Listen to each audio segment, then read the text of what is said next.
შენ რატომ განეკითხა მღვდელს, რომელსაც არ იცნო? არანაირად, არც პიროვნულად, არც მის მოღვაწეობას, არც სახურებას, აბსოლუტურად არაფერს არ იცნო. ყველამ თავის თავს მიხედოს. თავის გულში ჩაიხედოს.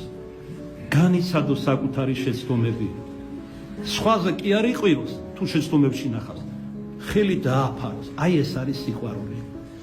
მაგრამ ესენი ალიფს იკეთებენ, რატო არ დადიან ეკლესიაში, რატომ არ ცხოვრობენ ეკლესიურად? იმიტომ რომ იმ მღვდელს ღიპი აქვს, ამას ჯიპი აქვს და ასე შემდეგ. მერე შენ რა? ქრისტესაც 12 მოციქულში ყავდა ერთი იუდა, რომელსაც არაფერი არ დააკო, მოციქულობაც მისცა, განკურნების ძალას და ქადაგებისაც. მაგრამ თავად არ ივარგა. მარტივი ენით რო ვთქვათ. ეს მღვდელი თუ ცუდია, წადი კარგ მღვდელთან. ან ვერ გავიგე, რას ეძებ? გარეგან მღვდელს ეძებ? მე გასწავლი თუ არ იცი ამასაც, თუ ჟულის მიერად არის ნაკურთხი ადამიანის სასულიერო პირად, მას აქვს სწორი მადლი.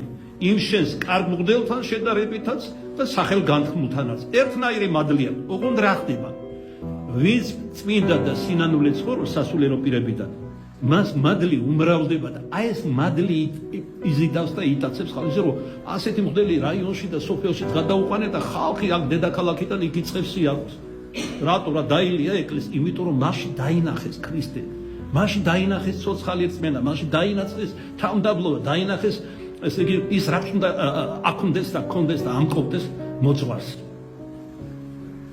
მაგრამ ამასთან სრულ თანხმობაში წმინდა წერილთან და სულის კანონთან ვამბობ, ვიდრე ეპისკოპოსის მიშვებით ესა თუ ის მღვდელი, მათ შორის ისინი, ვისაც თქვენ განეკითხათ ღიპიან ჯიპიანებს, ჯერ კიდევ მღვდელია, აქვს ისეთივე მადლი, როგორც დანარჩენ ყველას, მათ შორის პოპულარულ მღვდლებს.